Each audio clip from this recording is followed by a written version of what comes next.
மாந்திரீகம் இப்போ நாங்கள் சிவனுடைய மாந்திரிகம். சிவனுக்கு வந்து பூஜைகள் என்ன டைமில் பண்ணிகிட்ருக்கீங்க அப்படின்னு உங்களுக்கு ஒரு கேள்விகள் வரலாம். இப்போ மாந்திரீகம் அப்படின்னாலே வந்துட்டு அமானுஷ்யமான கெட்ட காரியங்கள், ஒருத்தங்களை வந்து கொடூரமாக தன்னால் இயற்கையாகவே நடந்த மாதிரி முடியணும், இல்லைன்னா வந்துட்டு ஒருத்தங்களை வந்துட்டு நோவிலேயே கொண்டு போய் உயிரை எடுக்கணும். அப்போ கொடூரமான எங்கேயோ ஆக்சிடென்ட் ஆகிற மாதிரியோ அந்த மாதிரி நோய் வாய்ப்படுறது, கெட்ட சக்தியை வந்து ஊடுருவ வைக்கிறது அவங்க உடம்புல, அவங்க மைண்டவே வந்து சேஞ்ச் பண்ணி அவங்களே தற்கொலை பண்ணிக்க வைக்கிறது, ஏவி விட்டு அதைத்தான் வந்து செய்வினைன்னு சொல்லுவோம்.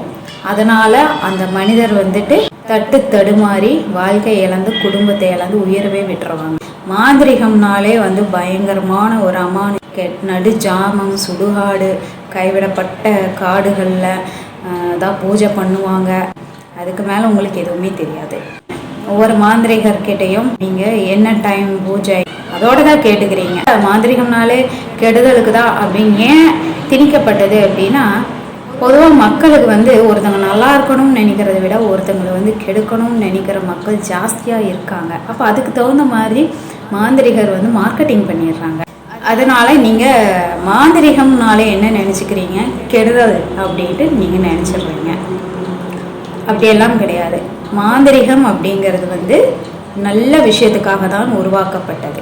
இது வந்து கடவுளால் உருவாக்கப்பட்டது, சிவனால் உருவாக்கப்பட்டது. மனிதன் வந்து ரொம்ப கஷ்டப்பட்டு வாழ்க்கையில் பாடுபட்டு உழைக்கிறாரு. ஒரு விவசாயம் பார்க்குறாரு, சரிவு ஏற்படும் நேர காலம் வந்துருச்சு அப்படின்னா, அப்போ அவங்களுக்கு இத்தனை நாள் கஷ்டப்பட்டதுக்கு இப்படி ஆகுதே அப்படிங்கிற ஒரு மன ரீதியான வேதனைப்பட ஆரம்பிச்சிருவாங்க. அதாவது மன வேதனை மனிதர்களுக்கு படக்கூடாது, டக்குன்னு அந்த வேதனை காலத்தை முடிச்சுட்டு நல்ல காலத்துக்கு வரணும் அப்படிங்கிறது தான் வந்து அந்த மாந்திரிகம் வந்து உருவாக்கப்பட்டது கடவுளால், அதுவும் சிவனால் உருவாக்கப்பட்டது. அதுக்கப்புறமா சின்ன சிவனுக்கு அடுத்து கீழ் இருக்கக்கூடிய கடவுள்களை வச்சு ஒவ்வொரு மாந்திரிகர்கள் வந்து அவங்கவுங்களுக்கு சக்திக்கு தகுந்த மாதிரி ஒவ்வொரு கடவுள் கிடைப்பாங்க. அந்த கடவுள் வந்து பூஜை பண்ணுவாங்க. மோஸ்ட்லி வந்துட்டு நைட்டு பூஜை பண்ணுறதுனால எல்லாம் வந்துட்டு உங்களுக்கு பெரிய அமானுஷ்ய சக்தி கிடைக்குது நல்லா நினைக்காதீங்க. அந்த நைட்டு பூஜை அப்படிங்கிறதுவே வந்துட்டு தன்னைத்தானே ரொம்ப வருத்தி கஷ்டப்பட்டு தான் ஒவ்வொரு மாந்திரிகரும் வந்து ஒரு சின்ன விஷயத்த கூட நகர்த்துறாங்க. அதை முதல்ல தெரிஞ்சுக்கோங்க. ஒவ்வொருத்தங்கள்லாம் ஏமாற்றவும் செய்கிறாங்க. அப்போ நாங்கள் இங்கே சிவனோட சக்கரம் பண்ணுறோம்.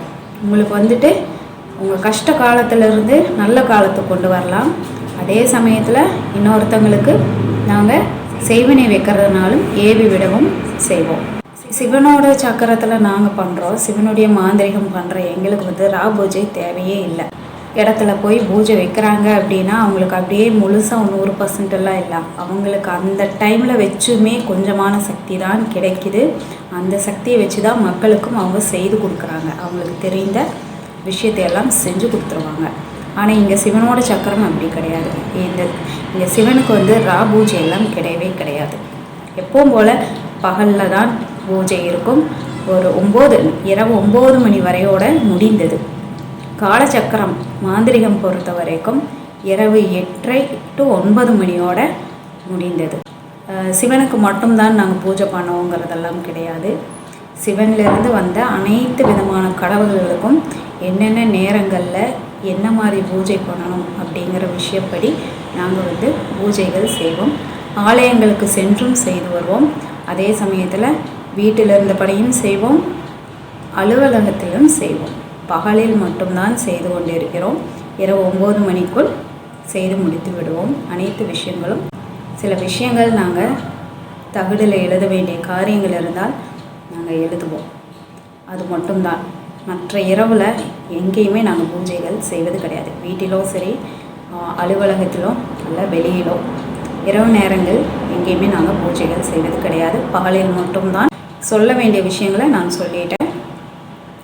நாங்கள் முக்கியமாக உபயோகப்படுத்தும் மாந்திரிக பொருட்கள் எல்லாமே வந்து பூஜை பொருட்கள் தான். எதுவுமே வந்து அசுத்த பொருட்கள் கிடையாது. ஏன் இப்போது நாங்கள் வந்துட்டு எதுவுமே இல்லை மற்றவங்களோட கம்பேர் பண்ணுறப்ப என்ன இவ்வளோ சிம்பிளாக இவங்க சொல்கிறாங்களே, வெறும் சாதாரண பூஜை பொருட்களை வச்சு எப்படி பெரிய லெவலில் சிவனோட மாந்திரிகம் அப்படிங்கிறாங்களே அப்படின்னா, சிவன்னா அவ்வளோதான். சிவன் வந்து உங்களுக்கும் நல்லா தான் பண்ணுறாரு, எங்களுக்கும் வேலைகளை வந்து சிம்பிளாக தான் கொடுப்பாரு.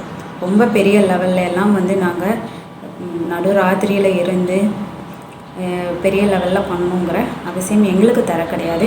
ஏன்னா எங்கள் முன்னோர்கள் தாத்தாக்கள் எப்போவுமே வந்து சிவனுக்கு உண்மையாக இருந்தாங்க. அவங்க செஞ்சுட்டு வந்த ஜோதிடம் சார்ந்த மாந்திரீகத்தில் எந்த விதமான ஒரு சின்ன பிசுறு கூட தவறுகள் செய்தது கிடையாது.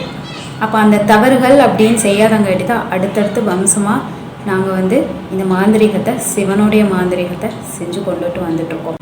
இந்த பூஜையில் வந்து நினச்சிக்கிறாங்க, இப்போ நான் வந்துட்டு எனக்கு கூட அசிஸ்டண்ட் இருப்பாங்க, இல்லைன்னா என்னோடய தாத்தாக்கள், இல்லை என்னோடய பெற்றோர்கள், இல்லை என்னோடய கணவர், இந்த மாதிரியெல்லாம் வந்துட்டு எனக்கு கூட இருந்து ஃபுல்லாக பூஜைக்கெல்லாம் நிறையா நின்று பெரிய மாந்திரிகர் பண்ணக்கூடிய விஷயங்கள்லாம் அவங்களும் சேர்ந்து பண்ணுறதா நீங்கள் நினைக்கிறீங்க. அப்படியெல்லாம் கிடையாதுங்க. இது எங்கள் பரம்பரையாக நான் பண்ணக்கூடிய விஷயம். எனக்கு மட்டும்தான் தெரியும். என்னால் மட்டும்தான் இதை புரிந்து கொள்ள முடியும். என் பெற்றோர்களாலையும் புரிந்து கொள்ள முடியாது. என் கொள்ளு தாத்தாவிட்டேருந்து எனக்கு வந்திருக்கு, கொள்ளு பேத்தி, ஆனால் எனக்கு தான் வந்திருக்கு. என்னோடய தாத்தாவுக்கும் அப்பாவுக்கும் எல்லாம் வர கிடையாது. அப்போ அவங்களுக்கு இந்த சாப்டர் பற்றியெல்லாம் வந்து பெரிய அறிவு ஞானம் கிடையாது. அப்போது அதே சமயத்தில் என் கணவருக்கு வந்துட்டு பார்க்கக்கூடிய வேலையே வந்து பார்த்துட்டிங்கன்னா காலேஜ் ப்ரொஃபஸர். சப்ஜெக்டே வந்து வேறு, என்னோடய சப்ஜெக்டு வேறு. அதனால் அவருக்கு இந்த விஷயத்தில் எல்லாம் வந்துட்டு ஒன்றும் தெரியாது. அதே சமயத்தில் என்னோடய தாய் வழியிலையும் வந்து பார்த்துட்டிங்கன்னா இதை பற்றின ஒரு விஷயங்கள்லாம் தெரியாது. நான் பண்ணக்கூடிய விஷயங்கள் எல்லாமே வந்து பார்த்துட்டிங்கன்னா எங்கள் தாத்தாக்கள் பரம்பரையாக என்னெல்லாம் பண்ணிகிட்டு இருந்தாங்களோ அதோட சக்தியோடு தான் நான் இப்போ பண்ணிகிட்ருக்கேன். ஏன்னா அந்த சக்தி எங்கிட்ட இருக்குங்கிற ஒரு விஷயம் மட்டும் எனக்கு போதும். அவங்களோட வழி நடத்தல் எப்போவுமே எனக்கு இருக்குது.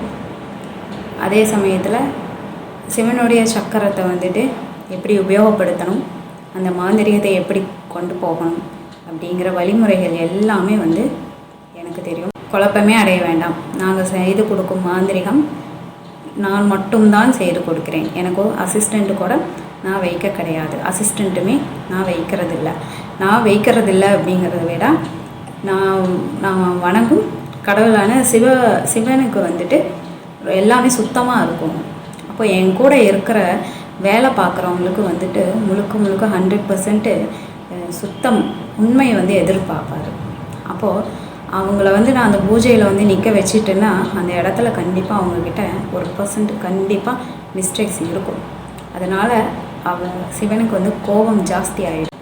அந்த கோபத்தை நான் வந்து உருவாக்க நான் விரும்ப கிடையாது. அதனால் நான் கரெக்டாக நான் பண்ணுற கடவுளுக்கு கரெக்டாக போய் சேருது. கடவுளுக்கு எந்த விதமான கோபமும் வராது நான் பண்ணும்போது. அதனால் நான் மட்டும்தான் பண்ணிகிட்ருக்கேன்.